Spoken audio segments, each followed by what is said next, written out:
É um pouquinho de Brasil, iaiá, desse Brasil que canta e é feliz, feliz, feliz. É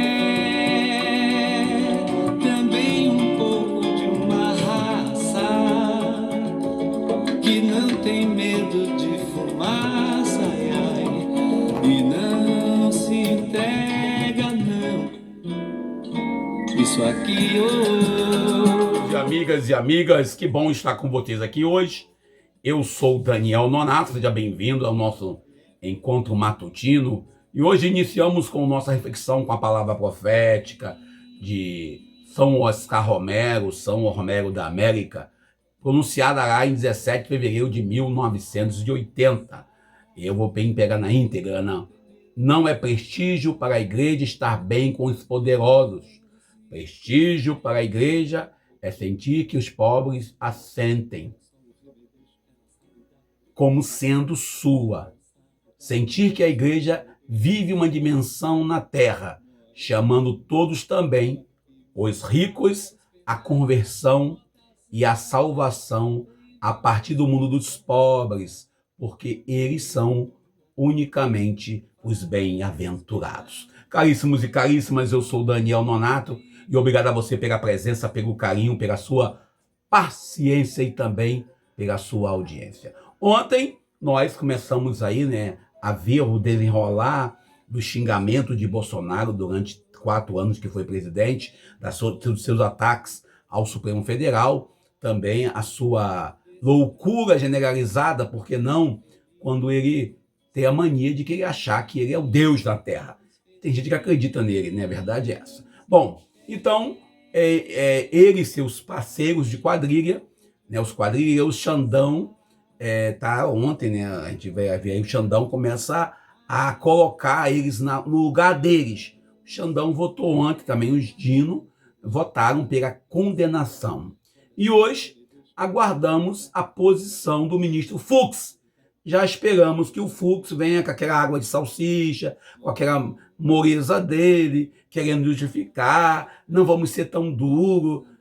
Não tem que ser duro.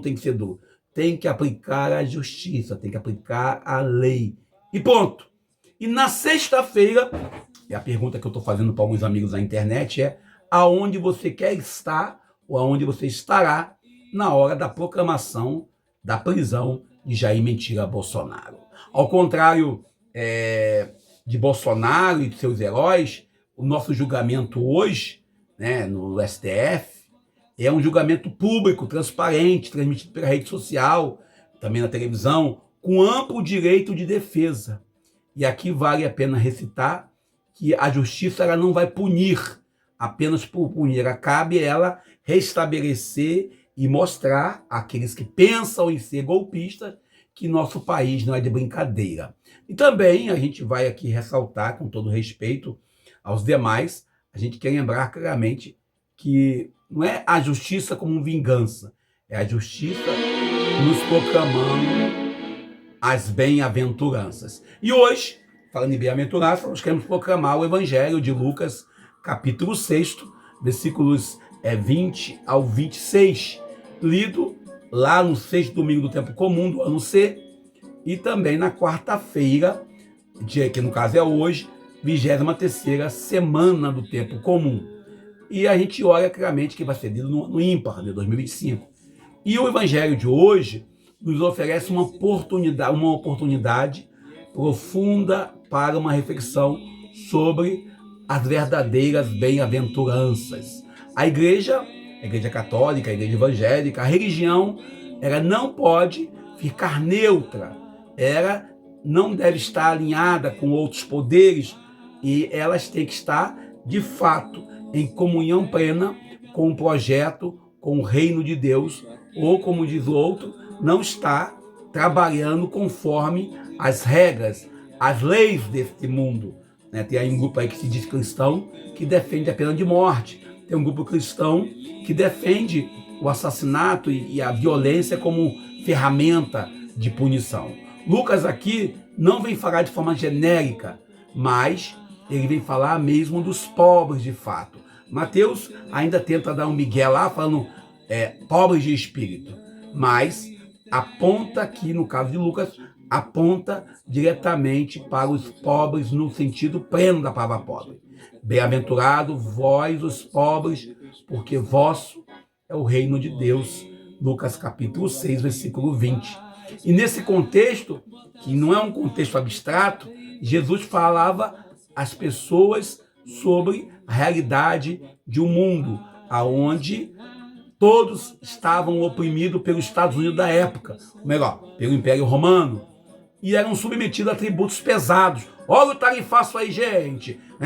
E também as arbitrariedades das elites religiosas, ou seja, temos aí os padres e pastores que adoram um dinheirinho, que gostam de posar de empresário da fé, e o pobre, nesse sentido, é a pessoa vulnerável, lascado, duro, sem dinheiro, o lascado de vez. E o termo grego para pobres indica total dependência e precariedade, revelando que a promessa de Jesus é a concreta e social realidade para aqueles, é a única riqueza que eles têm. Ou seja, Jesus, ele não vem para instaurar um projeto político, mas também ele não fica à parte. E a gente olha claramente ainda no texto, a forma literária do texto de Lucas, que reforça, de um jeito ou de outro, esta imagem das 4 bem-aventuranças, contraposta com 4 ais. Que denuncia a inversão de valores, como o profeta do Antigo Testamento, Amós, denunciava. Os ricos que vivem em luxo, enquanto o povo sofre. Amós 6, versículo 1 ao 6. Isaías critica também a acumulação egoísta dos ricos, quando ele fala lá no capítulo 5, versículo 8. E Jeremias alerta para todos nós, lá no capítulo 22, versículo 16, ele vem alertando contra os líderes injustos, aquele pessoal que às vezes acha que está fazendo um favor para você, ou que te acha que é dono de uma empresa, ou etc e tal, ou é líder religioso, é um pastor, é um padre, é um bispo, e acha que eles são as pessoas mais importantes do planeta Terra, quando na verdade a única pessoa importante é quem nós amamos de verdade. Isso é a verdade para cada um. E os salmos reafirmam: Deus ouve o clamor do seu povo marginalizado. A gente olha claramente lá no Salmo 34, versículo 7. E Mateus, a gente está lendo sobre a bem-aventurança, Mateus traz para a gente lá no capítulo 5, versículo 1 ao 12, uma versão mais espiritualizada das bem-aventuranças, enquanto Lucas expõe de fato a pobreza. E Marcos mostra com dificuldade a dificuldade dos ricos a entrar no reino dos céus, quando ele fala do camelo e agulha. Tiago, capítulo 5, versículo 1 ao 4, denuncia a exploração econômica e moral, ecoando a mensagem de Lucas. O interessante é que o apego desenfreado aos bens e prestígios, para justificar o vazio interior e isolamento, lembra que o ser humano precisa de um sentido na vida. E, infelizmente, não pode ser na sensação de acúmulo e também na concentração de riquezas perpétuas na desigualdade antropológica que a sociedade nos oferece. O ser humano ele se relaciona sempre. Nós vivemos no mundo para sermos pessoas em relação. Por isso, Jesus, quando traz a bem-aventurança, ele traz esse questionamento e nos pergunta: e aí? Me fala aí, como é que vocês estão?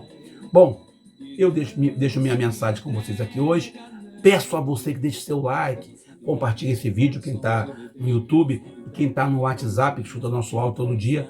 Obrigado pela sua audiência, obrigado pela sua paciência, mas não deixe também de fazer o seu comentário aqui para nós, no privado, no particular. Toda opinião é bem-vinda. Eu vou parar por aqui e vou ficar com vocês aí. Isso aqui é um pouquinho de Brasil Aiá. De prata e vem pro samba. Eu sou o Daniel Nonato.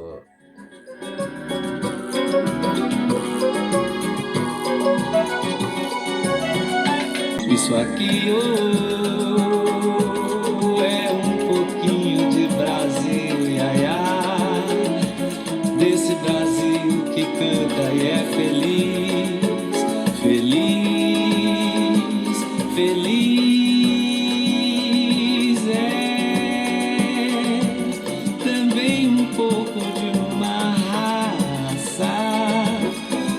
que não tem medo de fumaçaiar.